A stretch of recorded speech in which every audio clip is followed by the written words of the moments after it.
already mentioned in one of the previous videos, this HBM2 DDL auto update option to create the tables should not be used for production.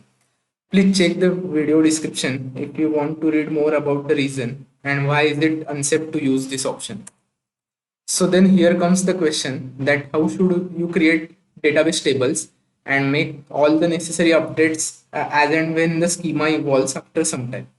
You can do this manually, but the problem is that you may have large number of developers working on your project and multiple environments. So how will you maintain this versioning of updates and make sure an update created by one developer reaches to all the required systems? The answer is by using database migration tools like Flyway or Liquibase. So in this video, we will take a look at using Flyway to create our users table in our user service. So this is what Flyway offers. So first, you can recreate the database from scratch.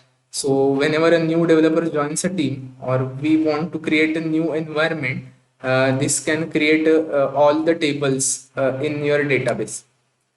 It also makes it clear all the time what state a database is in.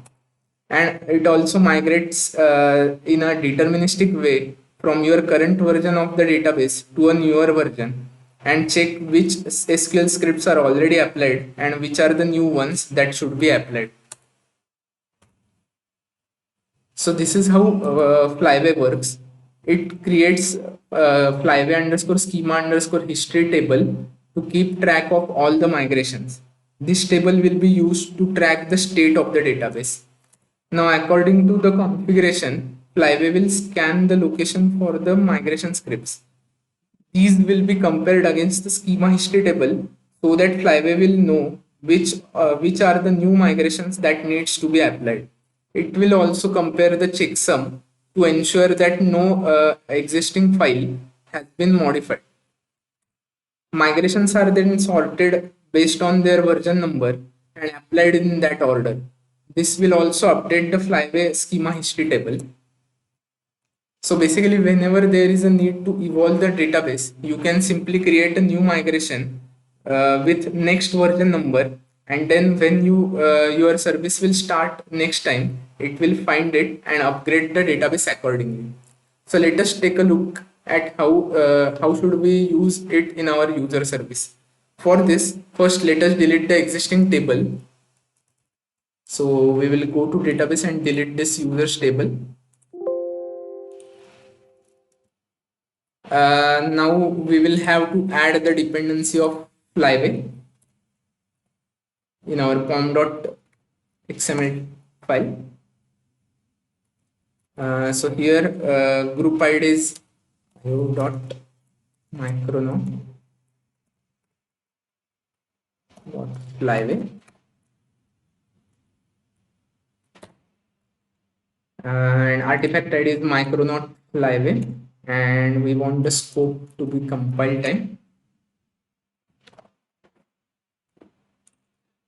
Let us refresh the Maven dependencies.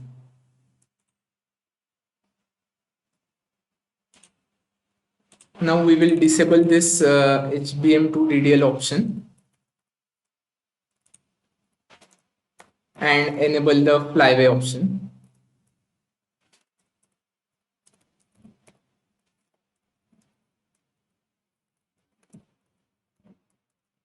So Flyway data sources default enabled, and we will set this to true. So once this is done, let us create our first migration script for creating the users table. So by default, you will have to create a db.migration folder under this resources folder. But definitely you can override this location from this application.yml file. So resources db migration,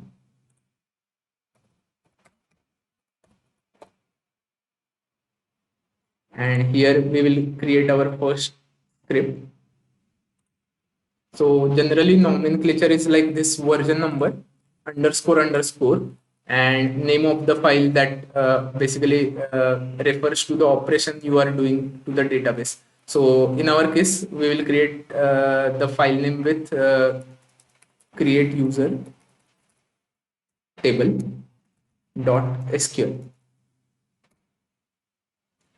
and here we will have the script to create the user table. So create table users, id will be our primary key, name, email, mobile number, that's it. And yeah, that's how simple it is.